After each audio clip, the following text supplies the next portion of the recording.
ফের এসআইআর নিয়ে এবার মুখ খুললেন অমর্ত্য সেন। সুপ্রিম কোর্ট আমাকে চিন্তা মুক্ত করেছে, অমর্ত্য সেন তিনি কিন্তু তাই বললেন। ভারতের জনগণের কথা ভেবে পদক্ষেপ নিচ্ছে সুপ্রিম কোর্ট। অন্যান্য প্রতিষ্ঠান মুখর ব্যর্থ হচ্ছে, শীর্ষ আদালত জনস্বার্থে কাজ করছে। অর্থাৎ অমর্ত্য সেন তিনি কি বলেছেন শোনাবো আপনাদেরকে।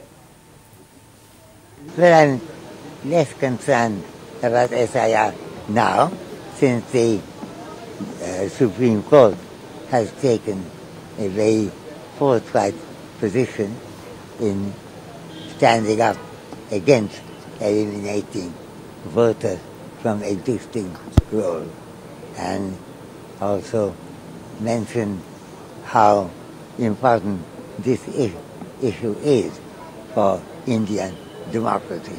So I'm happy that the Supreme Court is working for the people of India in this case, even when institutions of the government seem to fail to do what is needed from them. Phone লাইনের সঙ্গে রয়েছেন আমাদের প্রতিনিধি মৌত্রিষা Chakraborty. মৌত্রিষা, SIR নিয়ে ফের মুখ খুললেন অর্থনীতিবিদ অমর্ত্য সেন, তিনি ঠিক কি বলেছেন বিস্তারিত জানাও দর্শকদের। একদম, এসআইআর নিয়ে কিন্তু ফের মুখ খুললেন অমর্ত্য সেন। তিনি যেমনটা জানিয়েছেন, সুপ্রিম কোর্ট নিয়ে কিন্তু তিনি চিন্তামুক্ত হয়েছেন। ভারতের জনগণের কথা ভেবে পদক্ষেপ নিচ্ছে সুপ্রিম কোর্ট, এমনটা জানান তিনি। এছাড়াও তিনি জানান অন্যান্য প্রতিষ্ঠান যেখানে ব্যর্থ হচ্ছে সেখানে শীর্ষ আদালত কাজ করছে জনস্বার্থের জন্য। এবং এর আগেও কিন্তু তাকে এসআইআর নিয়ে উদ্বেগ প্রকাশ করতে দেখা যায়। তিনি কিন্তু এই বিশেষ ভোটার তালিকা সংশোধন নিয়ে উদ্বেগ প্রকাশ করেছিলেন।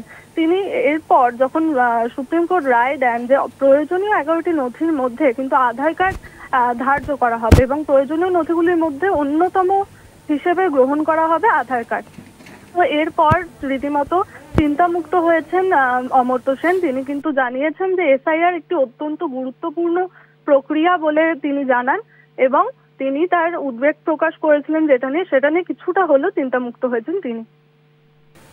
অনেক ধন্যবাদ মৌত্রিষা। ফোন লাইনের সঙ্গে ছিলেন আমাদের প্রতিনিধি মৌত্রিষা চক্রবর্তী।